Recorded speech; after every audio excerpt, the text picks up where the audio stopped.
Alright, so welcome to episode, episode 4 part B, big turbo kit, Raptor.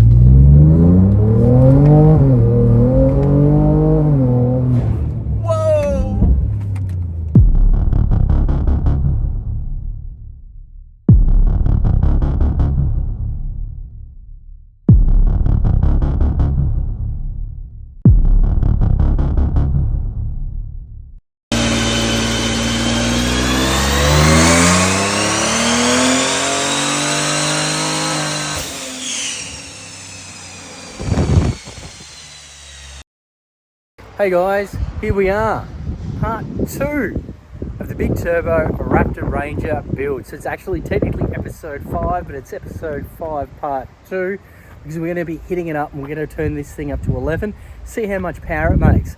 We're pretty impressed, we're really happy with the results. I hope you enjoy this video. I'm really sorry it's taken so long to get it together. We've been hectic this start of the year. So thanks for watching, thanks for the messages and phone calls. Here it is, enjoy.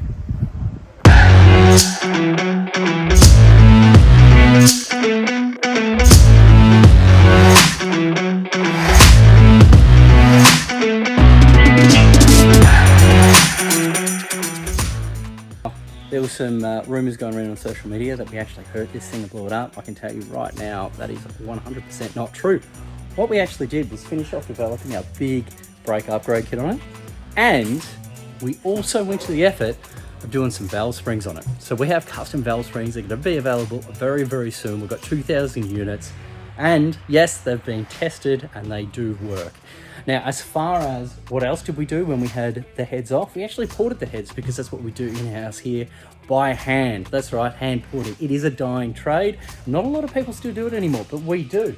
And I'll get Mark to jump into that and explain a little bit further detail about exactly what he did and what he found on the heads on the Raptor. Now, what did that achieve on the dyno, you're going to ask? I will put up a dyno graph shortly. Effectively, we'll get another 50 kilowatts in the bottom end of the rev range. This is going to the extent of, you know, porting heads, all of that sort of stuff. Everything like that is available. So you can have a Raptor exactly the same as this. But I just want to squash the rumors that we're going around on social media that we blew it up, because that's not true. We didn't, haven't. Still here, still original bottom end. Still going really strong. In fact, it's making more power than ever. But I can't wait to take it out, particularly with the new brakes on it too, because I'll be able to stop, which is something that these things need because they just don't pull up. And if you've driven one stock, you know that they don't pull up. And then when they're making this sort of power, they definitely don't pull up. So we've done that. It is a great kit. It is going to be bolt on, and you are going to be able to DIY it and do it home, and it will be on our website. Anyway, hope you enjoy this video. So I'm with my man Grayson over here, and he's having to fit this deep pan on our Raptor. All right, we're talking transmission temperatures. So we fitted obviously this bigger pan to the Ford Raptor, and that was to drop the temperature down.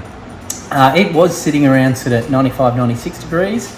Once we fitted this pan to it, we managed to get it down significantly to the point where we couldn't see over 74 degrees Celsius. So all in all, we're pretty stoked with the results, and I would definitely recommend putting one of these pans on if you do give your Raptor a hard time. So like I said, guys, I managed to actually grab Mark for 5 minutes just so I could ask him about the valve springs that we've developed for the Ford Raptor. So I better let him talk because he knows a lot more about it than I do. So here he is. Yeah, well, the stock spring, they run the same pattern on the inlet and the exhaust. No surprise, a lot of manufacturers do. The exhaust, a lot less installed heights, a lot more pressure, but they're very close to coil bind. And we had the heads off one recently and measured all the installed heights on all the exhaust side, and a couple of them were actually going to coil bind, which is less than ideal. We go to coil bind, the spring has a bit of a shimmy, you can do all sorts of damage, but in this case it was just causing it to misfire because it would let the lifter pump up with the lack of seat pressure. So we've come up with our own spring. We had the glorious task of getting 2,000 of these made, and that spring has got a lot more room to coil bind, a lot more seat pressure, a lot more pressure over the nose. So we turn the boost up, we're not going to blow the springs open, so to speak. So it became a necessity. Ford Australia having a whole heap of issues with these cars and they're just replacing 1 or 2 springs or whatever it is in the engine, in the car, send it on its way. They know the problem exists. The fix is a better spring, not the same spring replaced. So that's what we've done. So we're talking about Ford Raptor, and while we're doing the valve springs, you thought you'd work your magic and port the heads. Yeah, the heads on the Raptor are like quite a few of the direct injection heads we're seeing these days, where they have what we refer to as a little whistle on the short turn, and it redirects the airflow on the short turn on the inlets. And it's all about cold start and cold running. It has no effect on performance. In fact, it hurts the performance a little bit, but it's there to cold start and cold running, but to get these cars to meet some unrealistic emission standards. So by taking that whistle out, so if you look at my little drawing, that's the inlet port, short side radius, and that kicks back in. So that's the head of the valve there. That short side should go down like that, but it doesn't, it kicks back in.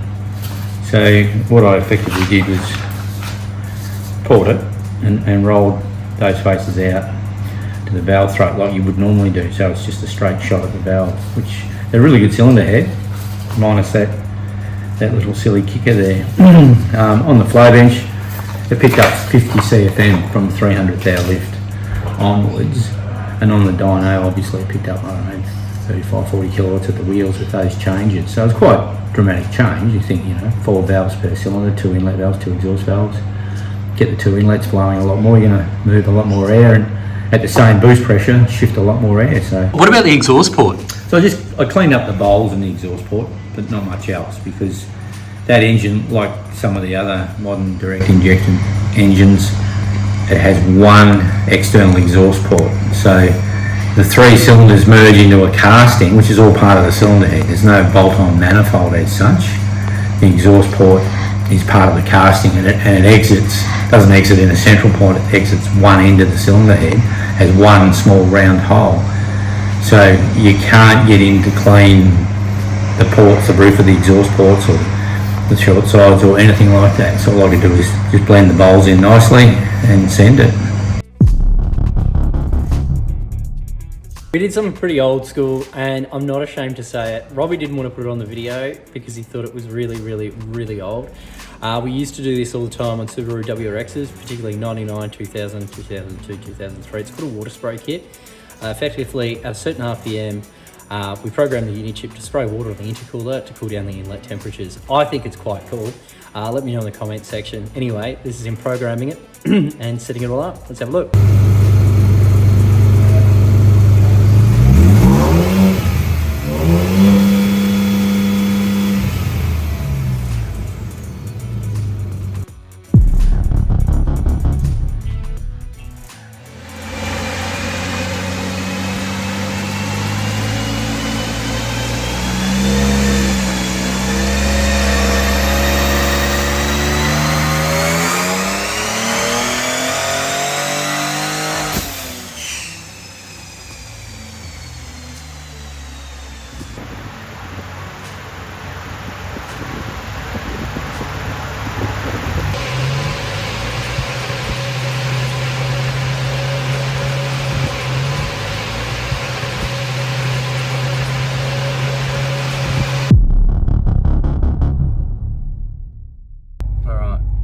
Baja. Well, like that sound. Off-road use only, C manual. Yeah, we're off-road.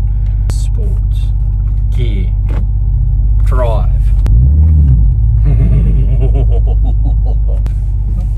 Let's give this a bit of a how you going. That is. Let's just see, hey?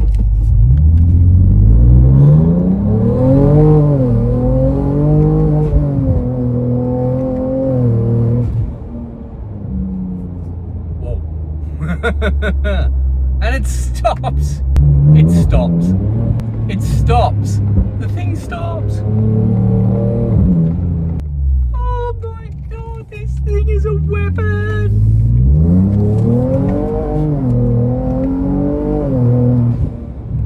How good is that? That is so cool. Holy moly me. That thing, this car Oh my god.